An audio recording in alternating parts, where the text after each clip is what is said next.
Quel bonheur de vous retrouver aujourd'hui pour un nouvel épisode de Nos échanges. Nos échanges, ce sont des moments entre vous et moi, des réponses que je vous fais suite à des messages que vous m'avez laissés, des audios que vous pouvez enregistrer directement sur mon site web, dans l'onglet podcast. Là-bas, vous me faites part de vos interrogations, de vos doutes, de vos réflexions. Et ensemble, on essaye de mettre de la lumière. Je vous apporte mon interprétation, ma compréhension, mon expérience aussi, parce que toutes ensemble, nous avançons main dans la main. Aujourd'hui, c'est Marine qui vient nous saluer et qui nous parle de notre difficulté parfois à trouver l'équilibre dans nos vies de femmes. Elle me demande comment je fais pour tout gérer, certainement sans perdre la tête. Et cette question, elle m'a vraiment impactée, elle m'a vraiment touchée parce que, à force d'échanger avec vous, et particulièrement en ce moment dans les ateliers MISLA, je me rends compte que cette question de la gestion de nos vies de femmes, elle est au centre de nos préoccupations. Comment trouver du temps pour soi, comment se mettre au centre, comment s'honorer de manière générale. Alors j'avais envie à cœur ouvert de répondre à Marine, mais aussi de vous répondre à vous toutes, parce que je sens que c'est comme ça que nous construisons un avenir encore plus lumineux. Je vous laisse avec la question de Marine et on se retrouve juste après. Hello Safia, c'est Marie. Bien écoute, tout d'abord je voulais commencer ce message vocal par te remercier pour tout le contenu et tout ce que tu nous partages au quotidien. Je voulais que tu saches que tu étais une personne qui était très inspirante pour moi et qui avait été aussi à l'origine de beaucoup de mes changements, de mes réflexions et de mes améliorations. Au quotidien, c'est un bonheur d'écouter tes podcasts, de suivre tes méditations guidées, de faire tes exercices de développement personnel, de pratiquer tous les flows que tu nous proposes depuis quelques mois sur YouTube. Voilà, c'est un réel bonheur et rien que pour ça, je te remercie. Je me rends compte que j'ai déjà presque plus de temps pour t'écrire, alors j'aimerais simplement savoir et de nous donner des tips pour nous expliquer comment tu arrives à gérer tout dans la vie de famille surtout, l'organisation de la maison à la maison, ta vie de couple, ton moi personnel, ton moi professionnel.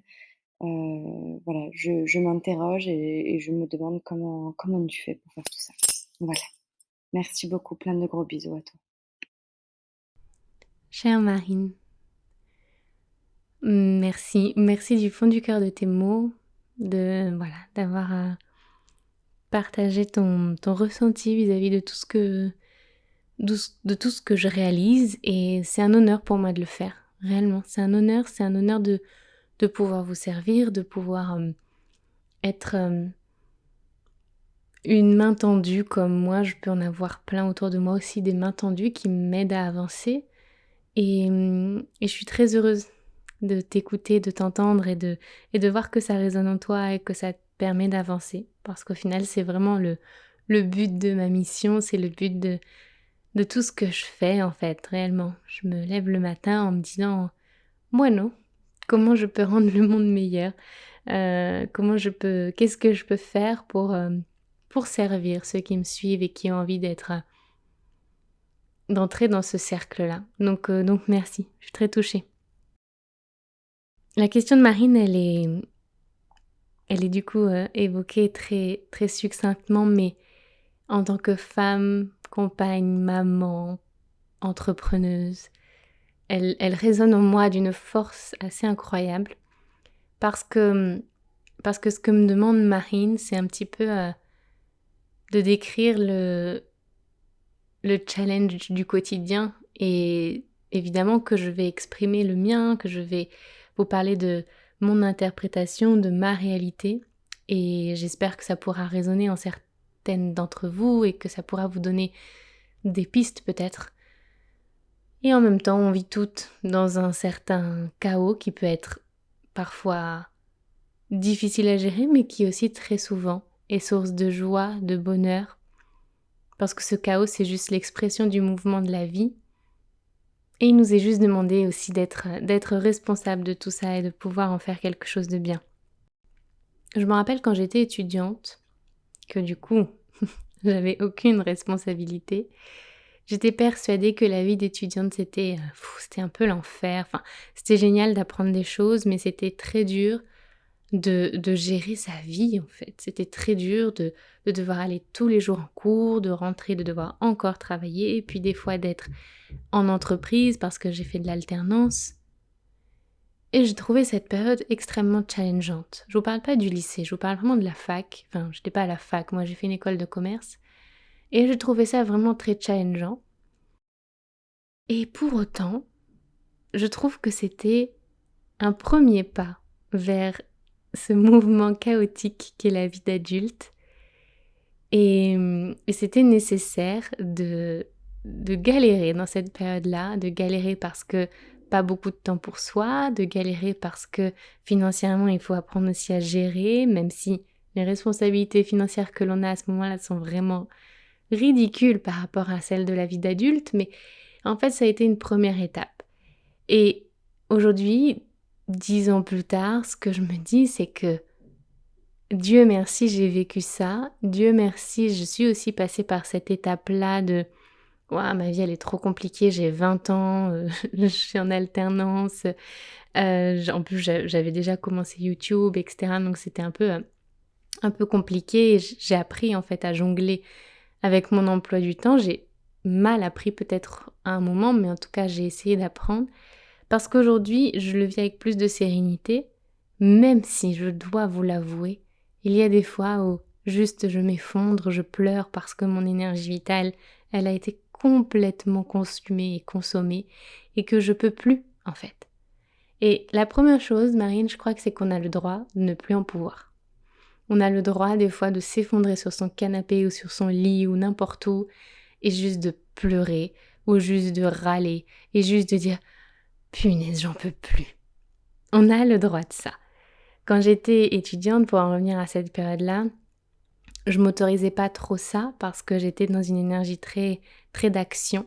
Et ta question me parle beaucoup, d'autant plus en ce moment où l'intention que j'ai posée sur le mois de novembre, c'est celle d'honorer notre féminin, de nous y reconnecter et d'aller vraiment à sa rencontre. Et le féminin, il nous demande de ralentir aussi.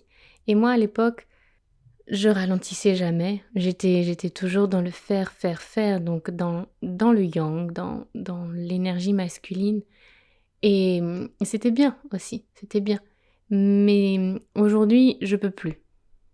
Je peux plus vivre comme ça. Et je vous le dis parce que ça fait 10 ans à peu près que je chemine à travers une charge mentale et une charge de responsabilité qui, à tout instant, me paraît être too much.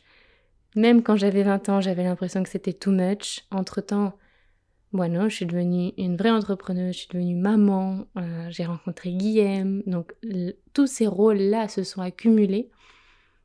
Et je trouve toujours que c'est too much. Et pour autant, je suis heureuse. Donc des fois, j'ai besoin de relâcher la pression.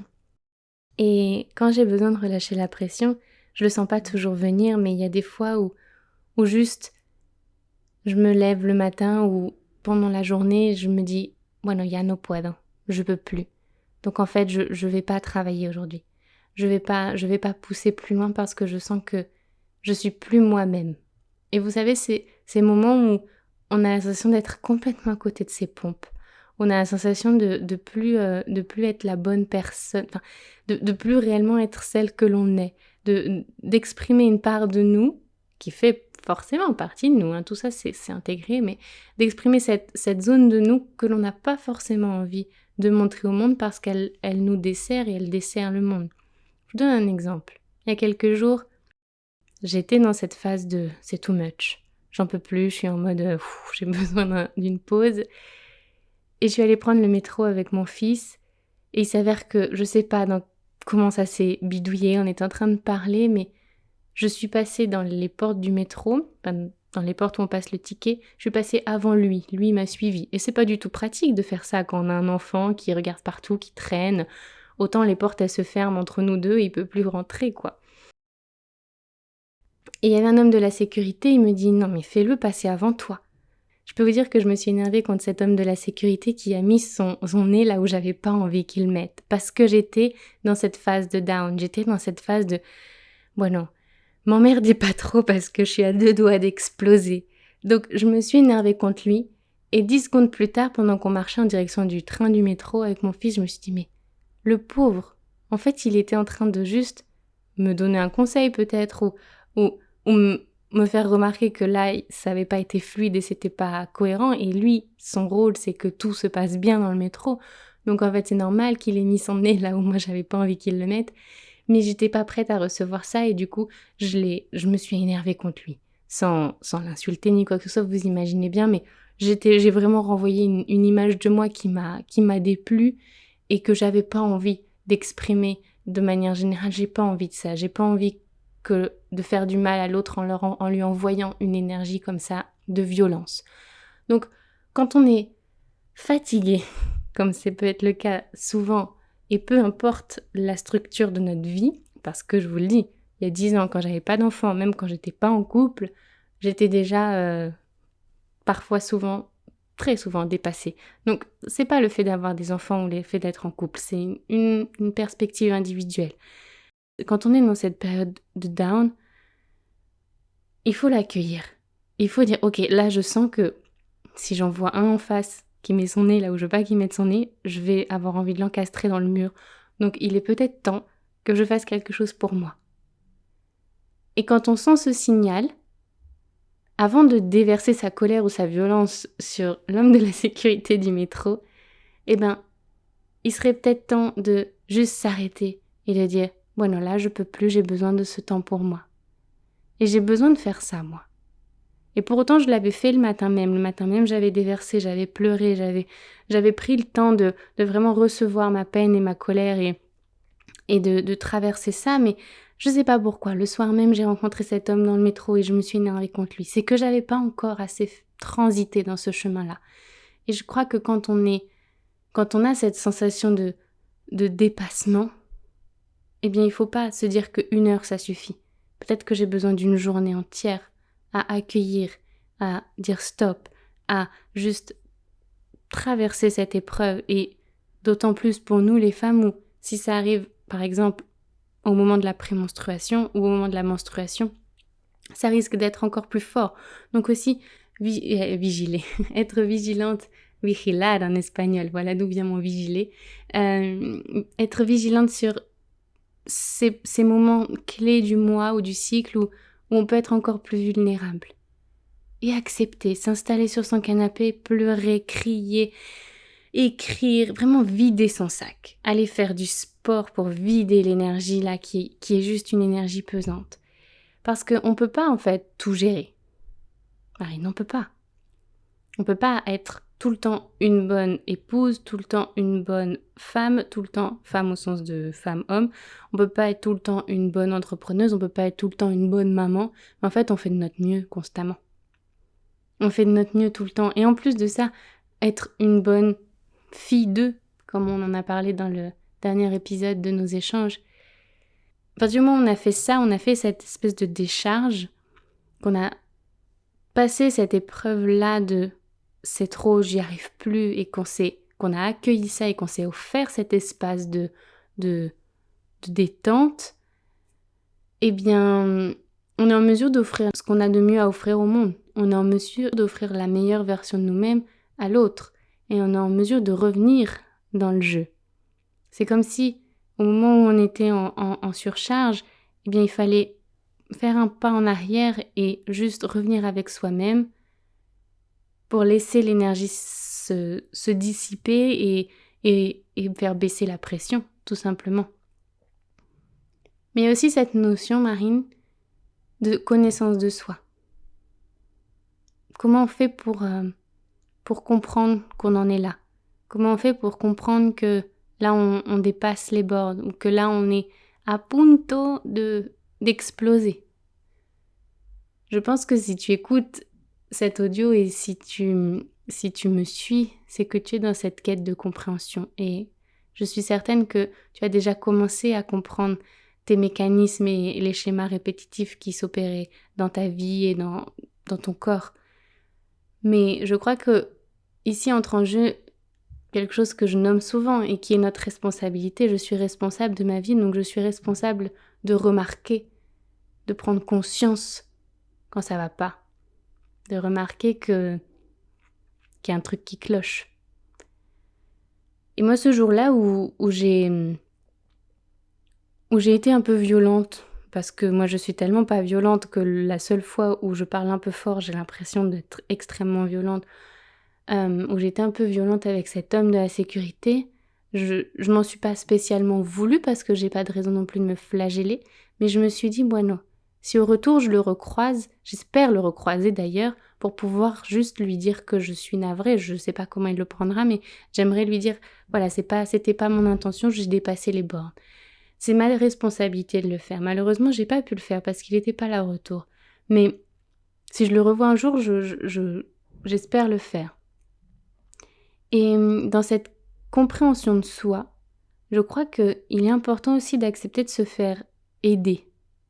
Ça veut pas dire d'aller forcément que chez le psy ou que chez tel ou tel thérapeute, voir un coach. C'est pas forcément à ce niveau-là d'aide, mais par exemple, plonger dans l'exploration de sa carte astrale, plonger dans l'exploration de son human design, plonger dans l'exploration de ses vies antérieures, aller travailler sous hypnose ou toute autre technique pour comprendre le chemin de notre âme.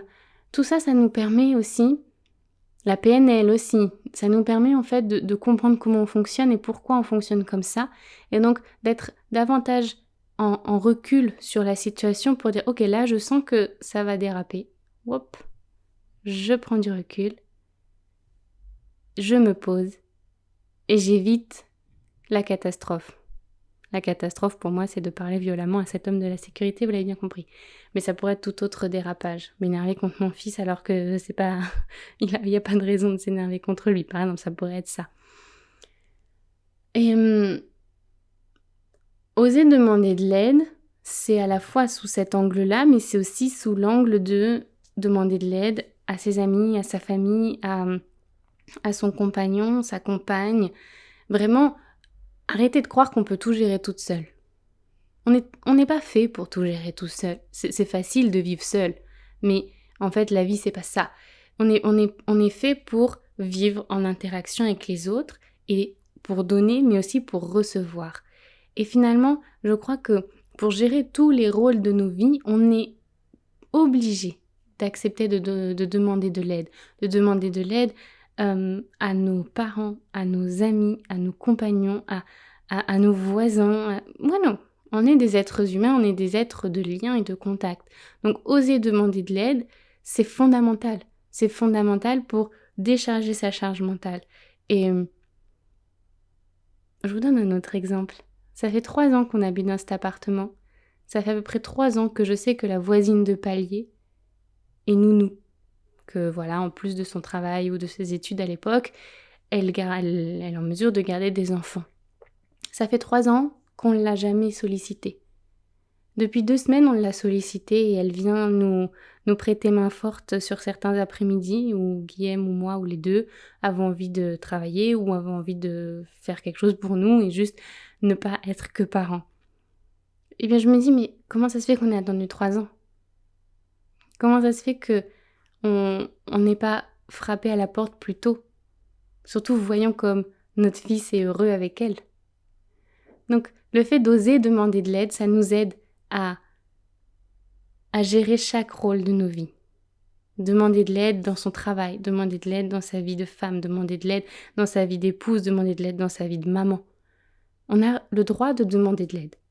Et je crois que c'est nécessaire. Et je crois que si on se place de l'autre côté, si une amie ou si notre compagnon ou notre compagne ou si nos enfants nous demandent de l'aide, on sera heureux de répondre à cette demande. On sera heureux et heureuse de dire « bien sûr que je vais t'aider, si je peux t'aider, je t'aide ». Donc pourquoi est-ce que, à l'inverse, on n'ose pas demander ? Et il y a toujours cette sensation de « oui, mais c'est moi qui demande constamment ». Je pense qu'on est nombreuses à expérimenter ça, avoir la sensation qu'il n'y a que nous qui demandons de l'aide. Bueno, c'est un schéma d'humain, c'est un schéma répétitif du collectif où on n'ose pas demander de l'aide. Donc si nous-mêmes, on ne montre pas qu'on a le droit de demander de l'aide, celui qu'on a en face, il ne le saura pas forcément non plus. Donc, d'une certaine façon, à demander de l'aide, je montre à l'autre que lui aussi, il peut me demander de l'aide, le moment venu. Et donc, on crée cette dynamique positive et de lien avec l'autre. Et de manière beaucoup plus pragmatique, Marine, je crois que pour arriver à tout gérer, il faut arriver à honorer chaque part de soi. Il faut arriver à honorer la part qui veut être avec des gens, celle qui veut être seule, celle qui a envie de se reposer, celle qui a envie d'être dans l'action, celle qui a envie d'avoir des enfants, celle qui n'a pas envie d'en avoir, celle qui a envie d'être en couple, celle qui n'a pas envie, celle qui a envie de voir ses amis, celle qui n'a pas envie, celle qui a envie de faire du sport, celle qui a envie de chiller sur son lit à lire. Bref, honorer chaque part de soi. Et pour honorer chaque part de soi, eh bien, il faut s'écouter et avoir confiance en son intuition. Et je peux te dire que ton intuition, tu la connais, tu l'entends constamment toute la journée, elle te parle et tu la captes, mais parfois t'as ton mental qui dit « mais non, c'est pas ça ». Mais pas du tout, mais tu te fourvoies, Marine. Mais en fait, non, tu te fourvoies pas. Tout ce que tu imagines, tout ce que tu ressens, dans le sens du sens réellement, la sensation, c'est ton intuition et c'est ta vérité. Après que ton mental te dise « non, mais ça, c'est pas bien », en fait, tout le jugement de valeur, c'est ton mental. Donc à toi de dire « ok, je l'écoute » ou « non, je l'écoute pas ».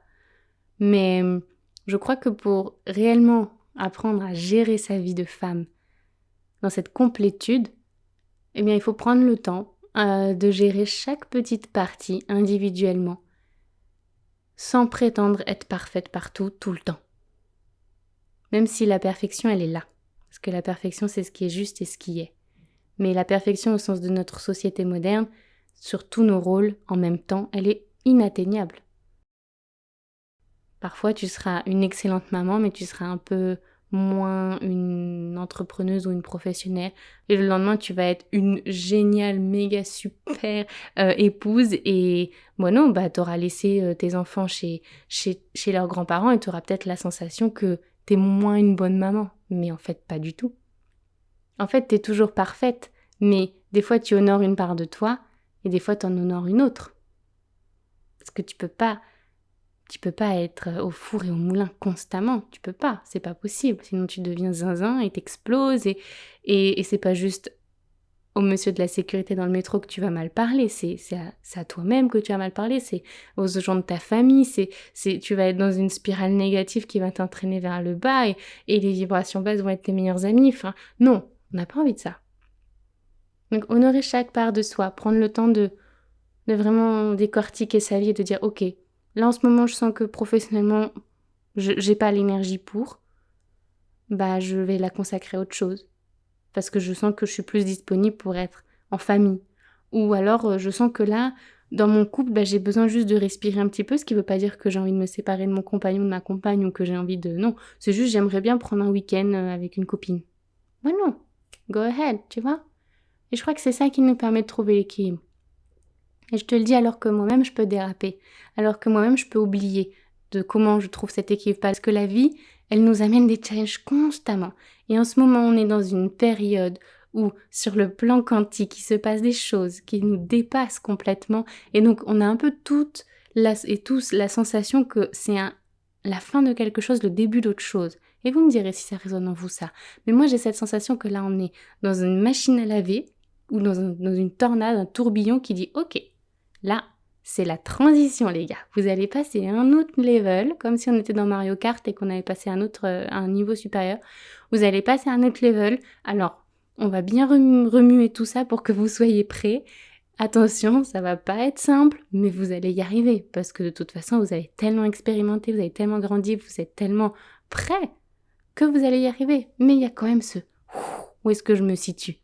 Donc, c'est pas évident en ce moment. C'est d'autant plus difficile maintenant qu'il y a 3-5 ans, évidemment. Mais on est prêt. On est prêt, en fait, à vivre tout ça. Et on est prêt à honorer chaque part de nous et à grandir en conséquence. Alors, aie confiance en toi, Marine. Et arrête de te mettre la pression. Et apprends de toi-même. Prends le temps de te poser avec toi-même. Prends le temps d'être pleinement dans un rôle, puis dans un autre, puis dans un autre. Ils font tous partie de toi, mais tu dois un peu jongler entre tous, tout en conservant ton centre. La priorité, c'est toi. Parce que si toi, tu ne te mets pas en priorité, tu pourras jamais être une bonne compagne, une bonne professionnelle, une bonne copine, une bonne maman. Parce que si t'es pas déjà en ton centre et que tu t'honores pas assez, voilà, le reste, ça va juste être plus compliqué. Encore merci pour cette question. Encore merci de me donner l'occasion de plonger dans mes ressources et de plonger dans mes sensations. Vous savez que vous pouvez me poser vos questions directement sur mon site web safiayod.com. Dans l'onglet podcast, vous pouvez enregistrer votre message. Et régulièrement, je vais les écouter, j'en choisis un et je vous partage ici mes réflexions dans ces échanges. Merci d'être là. Vous savez que pour moi, c'est très précieux ce lien que l'on a.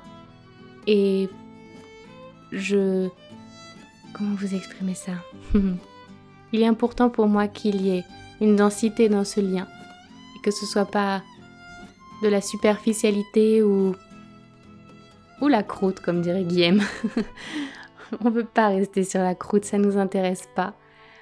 Écoutez ça avec attention, vivez tout ce que je vous propose avec attention. Et moi, je vis ce lien avec beaucoup de densité et beaucoup de présence. Alors, merci et je vous retrouve très très vite. Prenez grand soin de vous, réellement. Pensez à ce qui vous fait du bien et ainsi vous pourrez être la meilleure version de vous-même pour offrir au monde. Le monde a besoin de vous, il a besoin de votre lumière.